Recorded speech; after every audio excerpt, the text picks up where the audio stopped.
দুঃখজনক হচ্ছে যে আপনার এই পিলখানার তদন্ত করবার জন্য যে কমিশন করেছে, এই কমিশনকে পার্টিকুলারলি নিষেধ করা হয়েছে যে তারা বিডিআর জওয়ানদেরকে নিয়ে যে মিথ্যা ভুয়া মামলা হয়েছে কয়েকটা, এই মামলায় যে হাজার হাজার বিডিআর জওয়ানকে গ্রেফতার করে রাখা হয়েছে, তাদের এই মামলার নথি তারা তলব করতে পারবে না।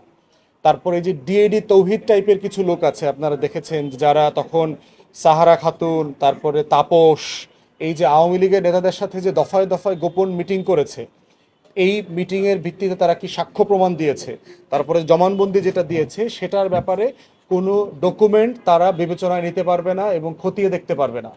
আমরা বোধ করছি এই যে গণহত্যার তদন্ত কমিশন যদি এই কাজটা করতে না পারে, তারা আসলে সিরিয়াসলি কোনো সাক্ষ্য প্রমাণ খুঁজে পাবে না। কারণ আসলে দুই পক্ষ কি বলেছে, কোর্টে কি বলেছে, মিথ্যা মামলাগুলো কি হয়েছে। এবং এর পাশাপাশি দেখেন, বিডিআর জওয়ানের হাজার হাজার জওয়ানরা কিন্তু যারা পদচ্যুত, চাকরিচ্যুত, সুযোগ সুবিধাচ্যুত, তারা কিন্তু শাহবাগ থেকে শুরু করে শহীদ মিনারে লম্বা আন্দোলন করেছেন। এই আন্দোলনের জায়গাটা হচ্ছে তাদের বিরুদ্ধে যে জুলুম করা হয়েছে, এটা তারা প্রতিকার চেয়েছেন। এবং একই রকম পার্টিকুলারলি আমি যাদের সাথে মিট করেছি, আপনার বিডিআর এর ৭৬ ব্যাচ বলে, যারা পিলখানা গণহত্যার সময় তারা প্রশিক্ষণ চলছিল, যারা এই এই পিলখানা ট্র্যাজেডির কোনো পক্ষে অংশগ্রহণ করেন নাই, কিন্তু তাদেরকে একটা নির্বাহী আদেশে স্বরাষ্ট্র মন্ত্রণালয়ে চাকরিচ্যুত করে ফেলেছে, যেটা একটা অন্যায় কাজ। অথবা আমরা বোধ করছি যে বিডিআর রিলেটেড যত বিষয় আছে যেগুলো ডিসপিউটেড, অধিকার লঙ্ঘন হয়েছে, জুলুম হয়েছে, তার প্রত্যেকটা জিনিস এই কমিশনকে খতিয়ে দেখার এখতিয়ার দেওয়া হোক।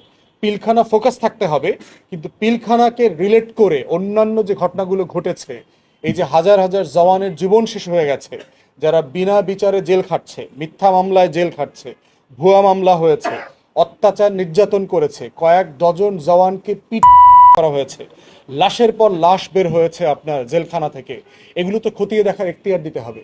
আমাদের দেশের একটা গুরুত্বপূর্ণ অংশ, আওয়ামী লীগের অংশ এবং ভারত মিলে এটা তদন্ত করতে দিতে চাচ্ছিল না, তারা সফল হবে। তাই আমরা মনে করছি, বোধ করছি গণ অভ্যুত্থানের স্পিরিট হচ্ছে যে এই এখতিয়ারগুলো তাদেরকে দিতে হবে। এগুলো দেওয়ার মধ্য দিয়েই হচ্ছে গণ অভ্যুত্থানের স্পিরিট থাকবে এবং এটাকে আমাদেরকে রক্ষা করতে হবে। চাঁপাইনবাবগঞ্জ সীমান্তে আমাদের গত কয়েক সপ্তাহ থেকে বেশ উত্তেজনা চলছে। পার্টিকুলারলি এই উত্তেজনাটা ট্রিগার করে হচ্ছে ভারতের পক্ষ থেকে, যখন যে আন্তর্জাতিক সীমানা আছে, আপনারা জানেন যে দুই দুই অংশের সীমানার ১৫০ এবং ১৫০ মিটার, দুই পাশে হচ্ছে আন্তর্জাতিক সীমানা। এখানে তার দেশের ভূখণ্ড হলেও পাশের প্রতিবেশী দেশের সাথে পরামর্শ করা ছাড়া, সম্মতি ছাড়া সে এখানে কোনো চাষবাস করতে পারবে না অথবা কোনো স্ট্রাকচার তুলতে পারবে না। সেখানে বাংলাদেশকে না জানিয়ে ভারত যেটা করেছে, তার সীমান্তে স্ট্রাকচার ডেভেলপ করা তৈরি করেছে। তো যেটা বিজিবির পক্ষ থেকে আপনার প্রতিবাদ জানানো হয়েছে। আর দ্বিতীয়ত যেটা হয়েছে যে এই সীমান্তগুলোতে ঝামেলাটা হয় ফসল কাটাকাটি নিয়ে, অথবা আপনার যে ফল হয়েছে, ভেজিটেবল হয়েছে, শাকসবজি তোলা কাটা নিয়ে একটা প্রবলেম হয় প্রতি বছর। তো এই উত্তেজনাটা সেখানে আছে, কিন্তু আমার কাছে মনে হয়েছে যে এটা মোটামুটি বাংলাদেশের বিজিবি অত্যন্ত সাহসিকতার সাথে, মর্যাদার সাথে বাংলাদেশের যে ভূখণ্ড রক্ষা করা এবং স্থানীয় জনগণকে যে নিরাপত্তা দেবার কথা ছিল, সেটা তারা সাকসেসফুলি করেছে।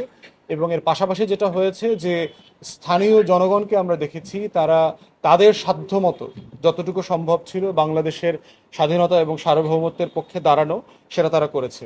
কিন্তু ভারত দ্বিতীয় দফা বাড়াবাড়ি করলো। গত ২-৩ দিনের মধ্যে দেখলাম যে সেখানে সাউন্ড গ্রেনেড চার্জ করেছে, তারপরে টিয়ার শেল লঞ্চ করেছে, যেটা খুবই দুঃখজনক। এবং বিজিবির পক্ষ থেকে ওখানে দেখলাম যেটার প্রতিবাদ করেছে, স্থানীয় কমান্ডাররা ছিলেন, আমাদের দেশের মানুষরাও এটা প্রতিবাদ করেছে।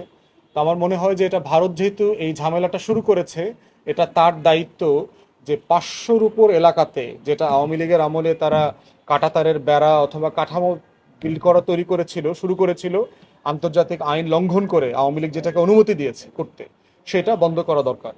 এবং আমাদের বিজিবি কারেক্টলি এই লিডারশিপটা দিয়েছে স্থানীয় জনগণকে নিয়ে, আমরা এটাকে হাইলি অ্যাপ্রিসিয়েট করি এবং এইটা কন্টিনিউ হওয়া দরকার।